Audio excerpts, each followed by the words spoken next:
Hi guys, ಇವತ್ತಿನ log ಟೆಂಪಲ್ದಾಗಿತ್ತು.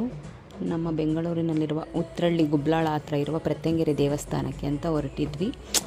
ಅಲ್ಲಿ ಹೋಗಿ ನಾನು, ನನ್ನ ಮಗಳು ಮತ್ತು ನನ್ನ ಸಿಸ್ಟರ್ ಇಲ್ಲ ಲಕ್ಷ್ಮಿ ಆಂಟಿ ಹೇಳ್ತಾಯಿದ್ರು, ಇವರೆಲ್ಲ ಸಿಕ್ಕಿರೋದಕ್ಕೆ ನನ್ನನ್ನು ಬಿಟ್ಬಿಟ್ಟಿದೆಯಾ ಅಂತ. ಇಲ್ಲ ನೀವು ನಿಮ್ಮ ತಂಗಿ ಸಿಕ್ಕಿರೋದಕ್ಕೆ ನನ್ನನ್ನು ಬಿಟ್ಟಿದೆಯಾ ಅಂತ ಹೇಳ್ತಾಯಿದ್ದೆ.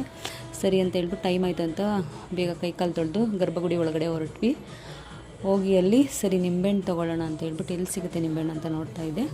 ಅಲ್ಲಿ ನಿಂಬೆಹಣ್ಣು ಸೇಲ್ ಆಗ್ತಿದೆ ಅಂತ ಗೊತ್ತಾಯಿತು. ಸರಿ ಅಂತೇಳಿ ನಿಂಬೆಹಣ್ಣಲ್ಲೇ ಮಾರ್ತಾಯಿದ್ರು ಪುರೋಹಿತರೆ. ಅವ್ರ ಹತ್ರ 4 ನಿಂಬೆಹಣ್ಣು ಇಸ್ಕೊಂಡೆ. ಎಷ್ಟು ಅಂತ ಕೇಳ್ತಾಯಿದ್ದೆ ನಿಂಬೆಹಣ್ಣನ್ನು.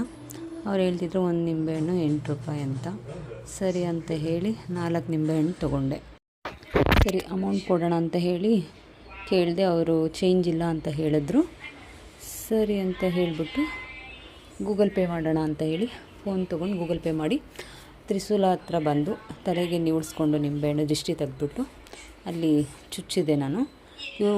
ನನ್ನ ಹುಡುಗಿ, ನನ್ನ ಸಿಸ್ಟರಿಂದ ಮತ್ತು ನನ್ನ ಮಗಳಿಗೂ ಸಹ ಹೇಳಿದೆ ಆ ಥರ ಮಾಡಿ ಬನ್ನಿ ಅಂತ. ಸರಿ ಗರ್ಭಗುಡಿ ಒಳಗಡೆ ಹೋಗಿ ಅಲ್ಲಿ ನಿಂತ್ಕೊಂಡು ದೇವ್ರ ಹತ್ರ ಬೇಡ್ಕೊಂಡು ಅರ್ಚನೆ ಕುಂಕುಮ ಮತ್ತು ನಿಂಬೆಹಣ್ಣನ್ನು ನನಗೆ ಮಂತ್ರಿಸ್ಬಿಟ್ಟು ಕೊಟ್ಟರು. ಸರಿ ಅಂತ ಅದನ್ನು ತಗೊಂಡು ನಮಸ್ಕಾರ ಮಾಡಿ ಪ್ರದಕ್ಷಿಣೆ ಮಾಡಬೇಕಂತ ಹೇಳಿಬಿಟ್ಟು ದೇವ್ರನ್ನ ಬೇಡ್ಕೊಂಡು ಹೊರಟೆ. ಪ್ರದಕ್ಷಿಣೆ ಮಾಡಿ ಗಣೇಶನ ನಮಸ್ಕಾರ ಮಾಡಿಕೊಂಡು ಸುತ್ತ ಒಂದು ಪ್ರದಕ್ಷಿಣೆ ಬರ್ತಾಯಿದೆ. ಸರಿ ಅಂತ ಹೇಳಿ ಅಲ್ಲಿ ನಾಗರಕಲ್ಲು ಇತ್ತು. ಸರಿ ನಾಗರಕಲ್ಲಿಗೆ ನಮಸ್ಕಾರ ಮಾಡೋಣ ಅಂತ ನಾಗರಕಲ್ಲು ಹತ್ರ ಹೋಗಿ ನಮಸ್ಕಾರ ಮಾಡಿ ತುಳಸಿ ಕಟ್ಟೆಗೆ ನಮಸ್ಕಾರ ಮಾಡಿ ಮತ್ತು ಅಲ್ಲಿ ಮುನೇಶ್ವರ ಸ್ವಾಮಿ ಮುಂದೆ ಮುನೇಶ್ವರ ಸ್ವಾಮಿದು ದೇವರಿತ್ತು, ಅಲ್ಲೂ ನಮಸ್ಕಾರ ಮಾಡಿ ಕುಂಕುಮ ಇಟ್ಕೊಂಡ್ವಿ.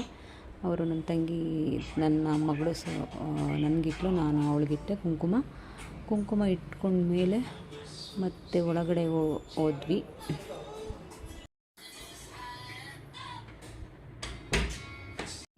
ದೇವಿಯ ಮುಂದೆ ಶ್ಲೋಕ ಪಠನೆ ಮಾಡ್ತಾಯಿದ್ರು. ಅಲ್ಲೊಂದು 30 ಮೆಂಬರ್ಸ್ ಇದ್ದರು ಅನಿಸುತ್ತೆ. ಸರಿ ಅಲ್ಲಿ ಎಲ್ಲಿ ಜಾಗ ಇದೆ ಅಂತ ನೋಡ್ಕೊಂಡು ಹಂಗೆ ಹೊರಟಿ ಅಲ್ಲೊಂದು ಕಡೆ ನಾವು ಕೂತ್ಕೊಂಡು ದೇವ್ರನ್ನ ಪ್ರಾರ್ಥನೆ ಮಾಡಿ ಶ್ಲೋಕ ಹೇಳ್ಕೊಂಡು ಒಂದು 10 to 15 ಮಿನಿಟ್ಸ್ ಕೂತ್ಕೊಂಡಿದ್ವಿ. ಪ್ರಾರ್ಥನೆ ಮಾಡಿ ಅಲ್ಲಿ ನಮಸ್ಕಾರ ಮಾಡ್ತಾ ಕೂತಿದ್ದಾಗ ತುಂಬ ಒಳ್ಳೆ ವೈಬ್ರೇಷನ್ ಆಯಿತು. ನನಗೆ ತುಂಬ ಖುಷಿ ಆಯಿತು.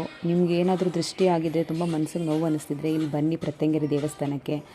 ಅಲ್ಲಿ ಹೋಮ ಎಲ್ಲ ಮಾಡ್ತಾರೆ. ಅಮಾವಾಸ್ಯೆ ಹುಣ್ಣಿಮೆಯಲ್ಲಿ ಹೋಮ ಮಾಡಿಸಿ ಮತ್ತು ನಾವು ಅದನ್ನೆಲ್ಲ ಮುಗಿಸಿ ಅನ್ನ ಊಟದ ವ್ಯವಸ್ಥೆ ಇತ್ತು ಅಲ್ಲಿ. ಸರಿ ಅಂತ ಹೇಳಿಬಿಟ್ಟು ಊಟ ಮಾಡೋಕ್ಕೆ ಅಂತ ಪ್ರಸಾದ ತೊಗೊಳೋದಕ್ಕೆ ಅಂತೇಳಿ ಹೊರಟ್ವಿ. ಅಲ್ಲೆಲ್ಲರೂ ಊಟ ಮಾಡ್ತಾಯಿದ್ರು.